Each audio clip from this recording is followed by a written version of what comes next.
I want to know what Rick Hendrick said when you told him you were going to run in a dirt midget car at the Lucas Oil Chili Bowl. Yeah, he really didn't have much to say about it. And I don't think he knows a ton about that race in particular.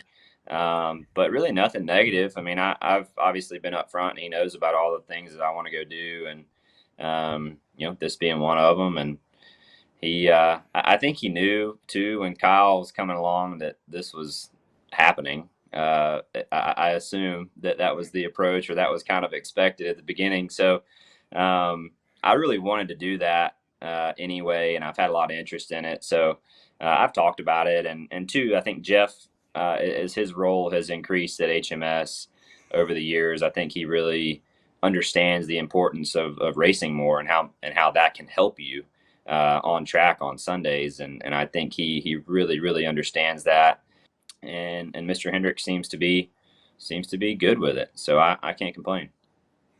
Kyle, for you, I mean, obviously it's a kind of an interesting dynamic. You guys are teammates in the NASCAR deal, but different teams on the dirt side. But you got to compete against each other at Millbridge. What did you think of Chase's kind of maiden voyage behind the wheel of the midget? I I think he exceeded everybody's expectations probably.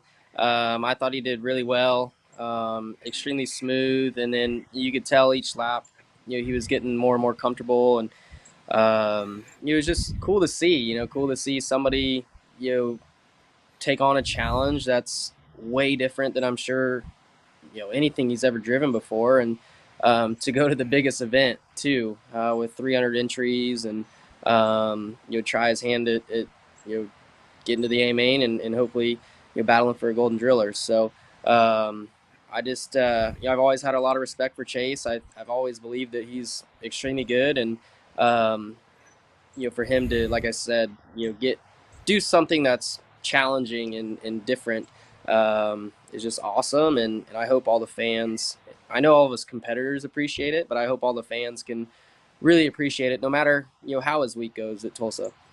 He's been too nice to me through all this, but I do appreciate all the help. I forgot to text you back last night. No, it's all good. I've worn you out, so sorry. No, you haven't. Well, that's what I was going to say. I mean, in all reality, Chase, I mean, if you're going to have a guy in your corner that's going to be willing to help you, having the guy who just won it last year and is coming off the year he's had, there's probably not a better guy to have helping you.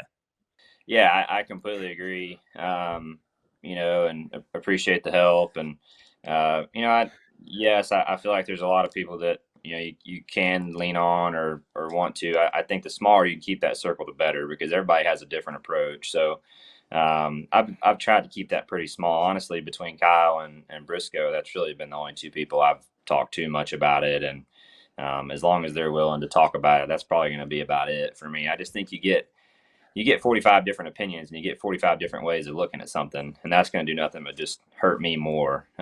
So I think keeping that circle small is important, and that's certainly my approach next week too.